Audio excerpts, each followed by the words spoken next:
नमस्कार, ज्योतिष विद्यासागर में आपका स्वागत है। मित्रों, आज का टॉपिक है सरकारी नौकरी। बहुत सारे कमेंट मेरे पे आते हैं या बहुत सारे लोग फ़ोन करके पूछते भी हैं कि गुरुजी सरकारी नौकरी है या नहीं।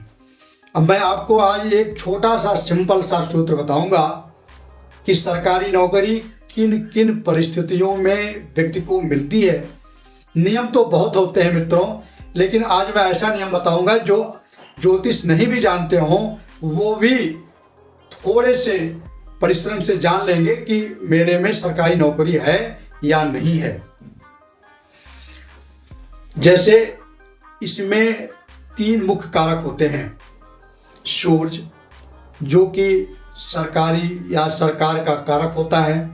जिनकी कुंडली में सूर्य मजबूत होता है मित्रों, वो गवर्नमेंट से उनको फायदा मिलता है। दूसरा कारक है शनि। शनि नौकरी का कारक होता है।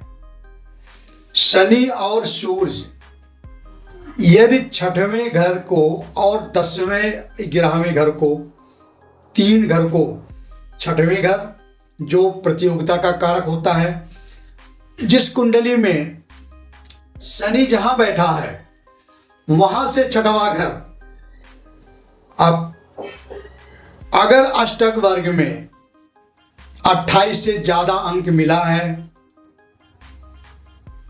या उस 6 को शनि की दृष्टि पड़ रही है, उसी प्रकार से सूर्य भी सरकार का कारक होता है और 6वां घर प्रतियोगिता का होता है। अगर शनि से सूर्य जहां बैठे हैं, सूर्य देवता, वहां से आप 6वें घर गिनिए। 6वें घर पे यदि अष्टक वर्ग में 28 अंक से ज्यादा है, 34 अंक है, 30 अंक है, 35 40 अंक है, तो समझ लीजिए कि सूर्य की कृपा है। एक दूसरी चीज, और अगर 6ठे पर जो वहां के स्वामी हैं, जैसे उसमें कन्या की राशि है, सूर्य के 6वें घर में गिनने पर कन्या राशि आ रही है। कन्या राशि में 34 अंक हैं, बहुत अच्छा, सरकार से इनको फायदा जरूर मिलेगा। और यदि सूर्य के प्रस्तर वर्ग में 6वें राशि में, उस कन्या राशि में मान लीजिए 4 से ज्यादा अंक हैं, 3 से कम अंक हैं, तब तो नुकसान है। अगर 4 5 6 अंक ज्यादा है तो उस व्यक्ति को सरकारी नौकरी अवश्य मिलेगी। और यदि मान लीजिए कन्या राशि है, अब कन्या राशि के देवता बुध जी होते हैं, उसके मालिक बुध जी हैं। बुध राशि पर अगर बुध जहां बैठे हैं उस पर अगर सूर्य की दृष्टि पड़ रही है, 7वीं दृष्टि पड़ रही है, तो समझ लीजिए कि उस व्यक्ति को गवर्नमेंट जॉब अवश्य मिलेगी, प्रतियोगिता अवश्य वो पूर्ण करेगा। तीसरा प्रतियोगिता का होता है मंगल। यदि 6वें और 11वें भाव पे मंगल जहां बैठा है वहां से 6वां घर गिनिए और 11वां घर गिनिए। 11वें घर पे, अब देखिए कुंडली में मैं आपको बताता हूं, जैसे 1 2 3 4 5 6 7 8 9 10 11 और 12, इनको हम केंद्र का भाव बोलते हैं। 1 4 7 10 मित्रों, ये केंद्र का भाव हो गया। ये 1 5 और 9 ये त्रिकोण हो गए। किसी भी कुंडली में कुछ मोटी मोटी शर्तें हैं, वो मैं आपको बता देता हूं, उससे आप समझ लोगे। जैसे पंच महापुरुष योग, किसी भी कुंडली में अगर पंच महापुरुष योग बनता है तो सरकारी नौकरी अवश्य मिलेगी।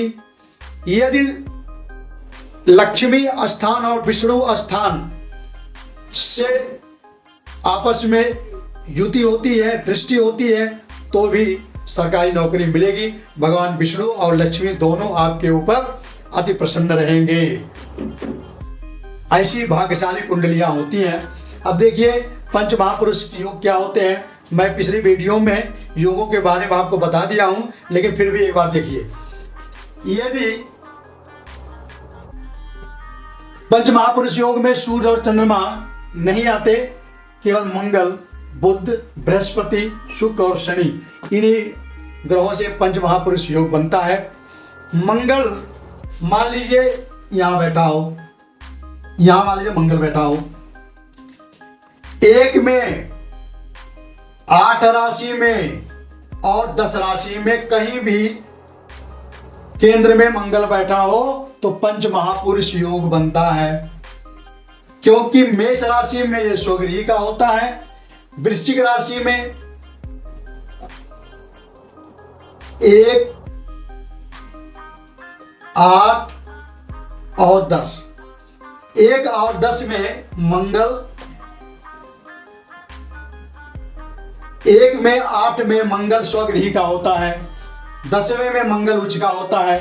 अगर केंद्र में कहीं भी बैठ गया, यहाँ की बात नहीं है, वो इसमें बैठ गया, इसमें बैठ गया, इसमें, केंद्र में कहीं भी मंगल बैठ गया तो रुचक्र महायोग बन रहा है, रुचक्र पंचमरुष महायोग बन रहे हैं। तो ऐसे व्यक्ति को सरकारी नौकरी अवश्य मिलती है। मंगल बहुत बलवान होते हैं।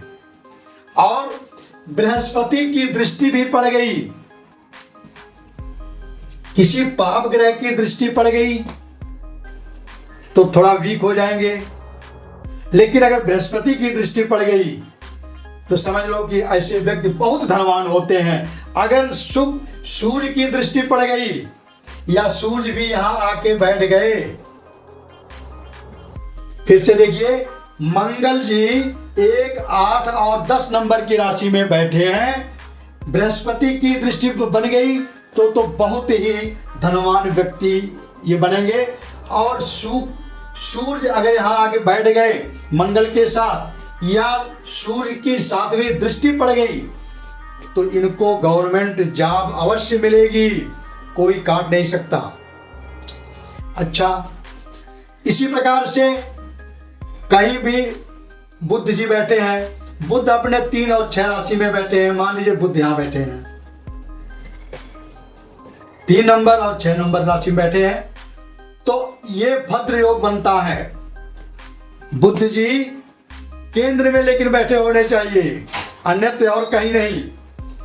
1, 4, 7, 10वें भाव में बुध 3 और 6 राशि में बैठे हो तो भद्र महापुरुष योग बनता है।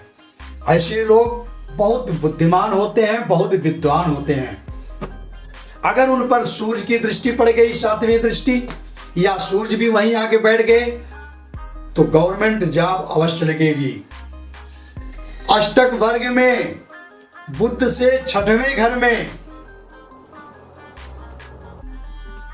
अगर 28 से ज्यादा अंक है, 6वां घर बुध यहां बैठे हैं, 1, 2, 3, 4, 5, 6, अगर इस घर में 28 से ज्यादा अंक हैं, 35 हैं, 30 हैं, तो ये कंपटीशन जब देंगे तो बुध इनका सहयोग करेंगे और अपनी बुद्धिमत्ता से ये कंपटीशन को पास करेंगे। और यदि मान लीजिए 10वें घर में, बुध से 10वें घर में 1, 2, 3, 4, 5, 6, 7, 8, 9, 10 मंगल जी बैठे होंगे, सूर्य जी बैठे होंगे या शनि जी बैठे होंगे तो वो नौकरी, सरकारी नौकरी देंगे। ये छोटे से सूत्र हैं। अच्छा, और मान लीजिए बृहस्पति जी 4, 9 और 12 में, जैसे आप बृहस्पति जी बैठ गए, यहां 4, 9 और 12 नंबर की राशि लिखी है। 4 नंबर इसलिए कि 4 नंबर में ये बृहस्पति जी कर्क राशि में उच्च के होते हैं, 9 और 12 इनकी स्वगृही राशियां हैं। धनु में ये मूल त्रिकोण बनाते हैं। तो अगर बृहस्पति जी केंद्र में होकर 4, 9, 12 राशि में बैठे हैं तो ये गवर्नमेंट जॉब अवश्य मिलेगा। केंद्र में कहीं भी बैठे हो, यदि सूर्य इनको दृष्टि कर रहे हैं और बृहस्पति जी से 6वें स्थान पे अष्टक वर्ग में 28 से अधिक अंक मिले हैं। बृहस्पति अपने प्रस्तर वर्ग में 10वें भाव में 10वें घर में 5, 6, 7 नंबर दिए हैं, तो गवर्नमेंट जॉब अवश्य मिलेगी। और देखिए शुक्र जी, जैसे मान लीजिए शुक्र जी यहां हो गए, ये मित्रों 7वां घर है। इसका ऐसा मतलब नहीं है कि केवल यही है, केंद्र में ये लोग 5 लोग कहीं भी बैठे हों। शुक्र जी 12, 9, 2 और 7, 12, 2 और 7 नंबर राशि में। 12 में क्यों? क्योंकि 12 मीन राशि में शुक्र जी उच्च के होते हैं। दूसरी और 7वीं इनकी स्वयं की राशियां हैं, वृषभ और तुला इनकी राशियां हैं। तो शुक्र जी 12, 9, 12, 2 और 7 राशि में बैठे हों तो ऐसे लोग बहुत भाग्यशाली होते हैं और गवर्नमेंट जॉब इनको निश्चित मिलती है। यदि सूर्य और शनि दोनों की दृष्टि इन पर पड़ती हो या युति होती हो या स्थान परिवर्तन भी होता हो तो भी। तो मित्रों ये अच्छा, चौथा 5वां है शनि जी। शनि जी 7, 10 और 11 राशि में बैठे हो, केंद्र में, अन्य जगह पे नहीं। शनि जी यहाँ जगह नहीं थी इसलिए मैंने इनको यहाँ रख दिया। शनि जी को केंद्र में बैठना चाहिए, 1, 2, 1, 4, 7 और 10 भावों में बैठना चाहिए, यही केंद्र होता है। शनि जी अगर केंद्र में 7वें नंबर पे क्यों बैठे हो? क्योंकि ये तुला राशि में उच्च के हो जाते हैं।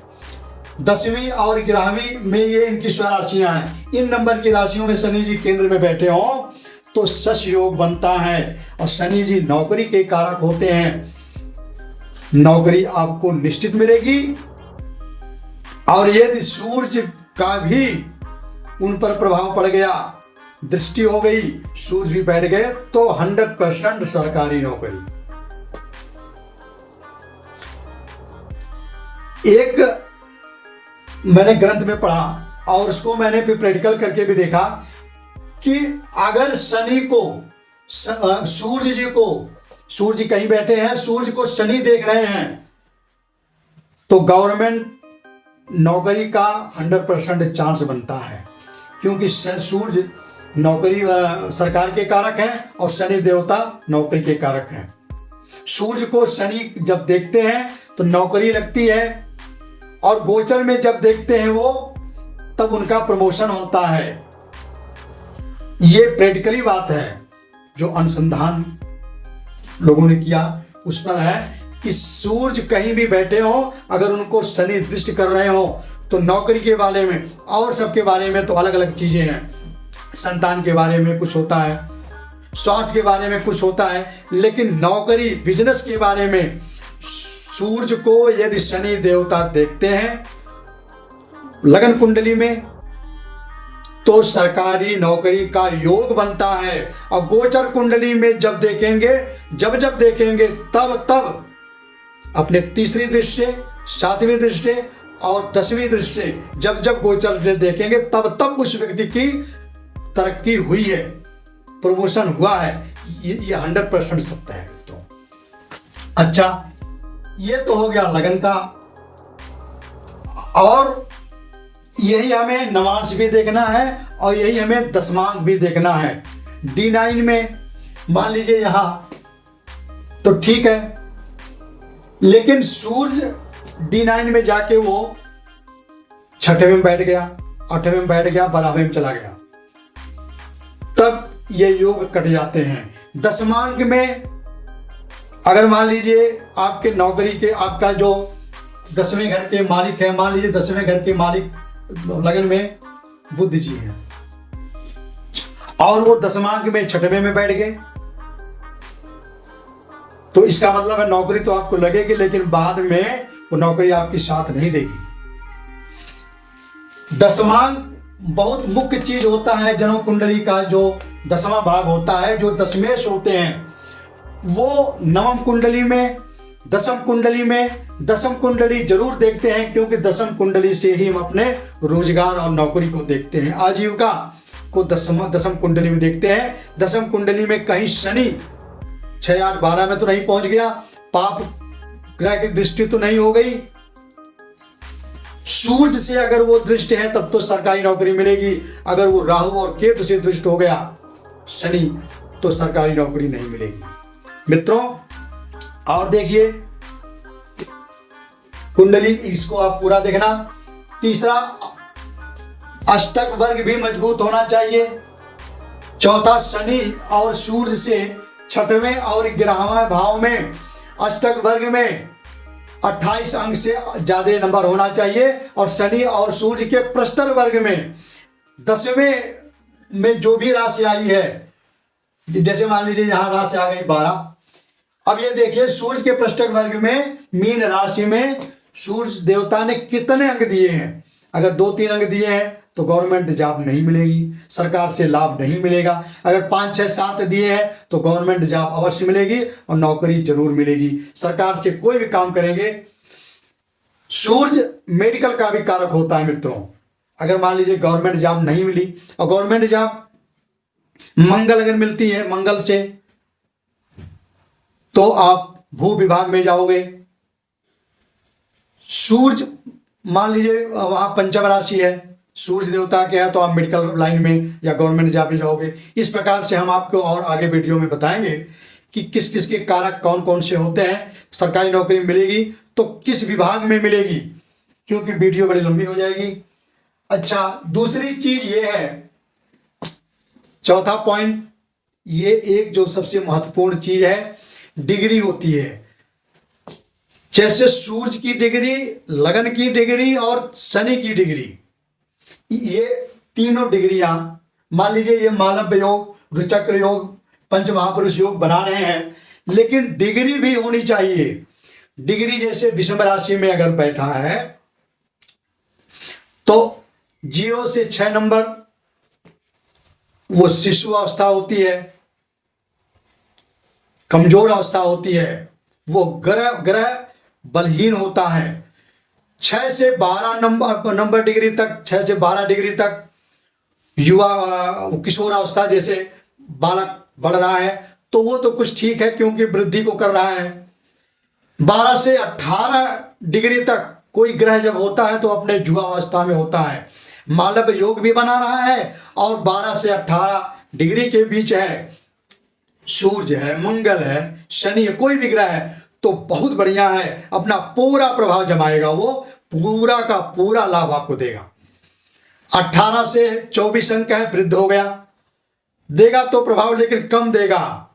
और अगर 24 से 30 अंक का हो गया तो वो मृत है, चाहे वो मालव्य योग बनाए, चाहे आप शिशस योग बनाए, चाहे रुचक्र योग बनाए, कोई भी बनाए, लेकिन अगर वो मृत अवस्था में है तो उस पंच महापुरुष योग का आपको भरपूर लाभ नहीं मिलेगा, अंशतः लाभ मिलेगा।